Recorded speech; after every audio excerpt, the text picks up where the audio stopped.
वर्धन के लिए, उनकी शुद्धि के लिए और घर घर में गौ माता हो, उसके लिए मैं सारे सनातन जगत का आह्वान करती हूँ।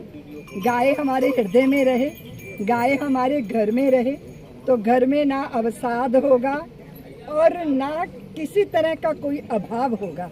हमारे तन को, मन को, हमारे भावनात्मक जगत को, हमारे मानसिक साम्राज्य को और हमारी आत्मिक शक्ति सत्ता को पुष्ट करने वाली अगर कोई जीवंत सत्ता है तो वो है भारत की गौ माता, जिसमें समस्त देवताओं का वास होता है। उनके संपर्क से, उनके सानिध्य में, उनके संसर्ग से, उनकी सेवा में, उनकी पूजा में, उनको प्रेम करने में हम अंदर और बाहर दोनों से शुद्ध हो जाते हैं। पंचगव्य के बिना भारत की किसी भी पूजा की अगर हमें करनी हो तो हम योग्य नहीं होते हैं। इसीलिए पंचगव्य की महिमा को समझें, गोवंश को, गाय की महिमा को समझें और गोपाल की गाय कत्ल खानों में ना कटे, इसका हमें संकल्प करना है। इसीलिए अगर हम सरकारों पे दबाव नहीं बनाते, अगर हम रुदन नहीं करते, अगर हम अपनी पीड़ा व्यक्त नहीं करते तो कोई सुनने वाला है नहीं।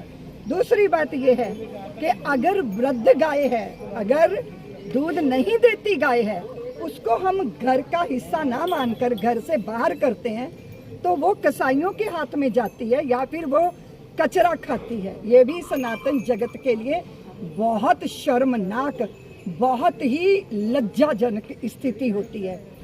अगर हमारा पतन हुआ तो उसकी वजह हुई, पतन का कारण क्या है मैं नहीं जाना चाहती उसमें, उसका परिणाम क्या है? वृद्धाश्रम। हम अपने बुजुर्गों को वृद्धाश्रम में छोड़ रहे हैं और अपनी गौ माताओं को कसाईयों के लिए या फिर सड़कों का कचरा और कूड़ा खाने के लिए छोड़ रहे हैं। इससे बड़ी कृतज्ञता नहीं कोई हो सकती, इससे बड़ी लज्जाजनक कोई बात नहीं हो सकती। गोपाष्टमी का अवसर है, इसीलिए सारा सनातन जगत निर्णय करे कि हमारी कोई भी गोवंश, कोई भी गौ माता सड़कों पे कचरा खाती नहीं मिलेगी। हम ये स्थितियां पैदा ना होने दें, हम सक्षम हैं। और दूसरी बात यह है, 100 गौओं की गौशाला पूरे देश के अंदर बननी चाहिए, जो सरकारों पे निर्भर नहीं होनी चाहिए, समाज उसकी जिम्मेदारी ले।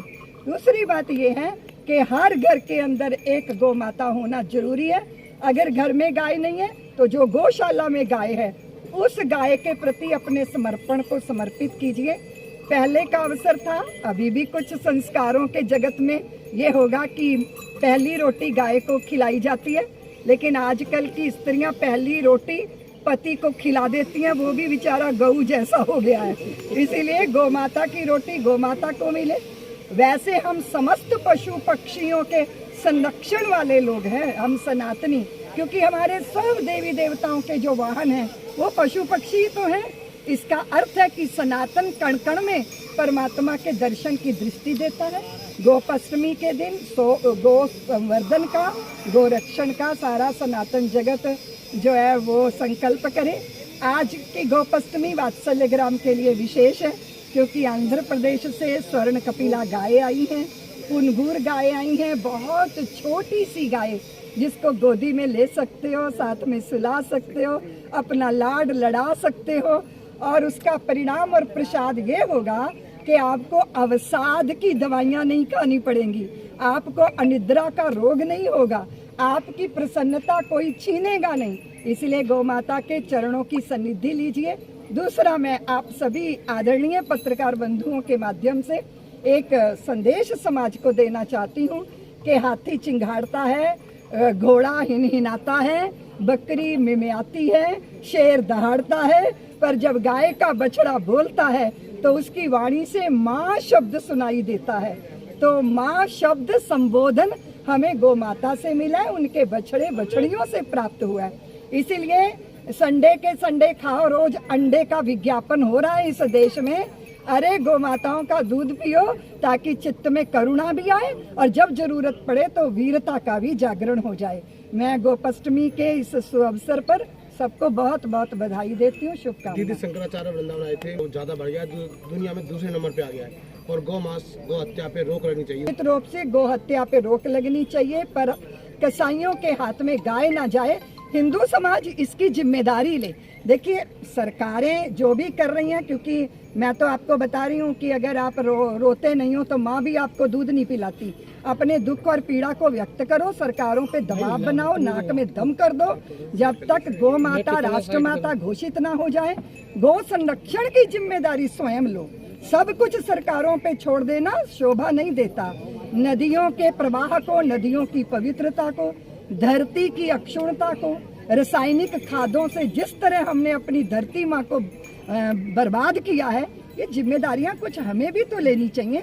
इसीलिए सनातनी जगत अपनी जिम्मेदारी ले। माँ कहते हो तो माँ के के साथ जैसा आदरपूर्ण व्यवहार होना चाहिए वो होना चाहिए। योगी जी देखिए बंटते तो हैं, जब जातियों के अहंकार हमें दीवारें बनकर बांट देते हैं, जब हमें ये दिखने लगता है कि हमारी जाति का नेता कुकर्म भी करे तो भी वो सदकर्म है, किसी दूसरी जाति का कोई व्यक्ति सदकर्म भी करे वो भी हमें दिखाई नहीं देता। हम मनुष्य से पहले उसकी जात देखते हैं, तो जातियों से तो ऊपर उठकर राष्ट्रीयता का बोध अर्जित करना होगा। अब कटते कैसे हैं? कश्मीर का हिंदू निकाला गया, हमने कहा हम तो नहीं निकाले गए। केरल का हिंदू नरसंहार हुआ, कलकत्ते में हुआ, हमने कहा हमारे साथ तो नहीं हुआ, हिंदुओं के साथ हो रहा है। यही तो बटी हुई मानसिकता है। इसीलिए योगी जी ने सही कहा, कटोगे बटोगे तो कटोगे। इसीलिए ये जो हम सोचते हैं कि आग हमारे घर में नहीं लगी, दूसरे के घर में लगी है, वो आग आपके घर तक भी आएगी। जो पड़ोसी पड़ोस की लगी आग बुझाते नहीं है, वो आग आपके घर को भी आके लपेटती है। इस बात को समझना बहुत जरूरी है। दूसरी बात है संप्रदाय, भाषा, प्रांत, जाति, पंथ, ये हमें कोई ना बांट सके। हम भारतीय हैं, हम भारत के हैं, ये बात सबको समझना बहुत जरूरी है।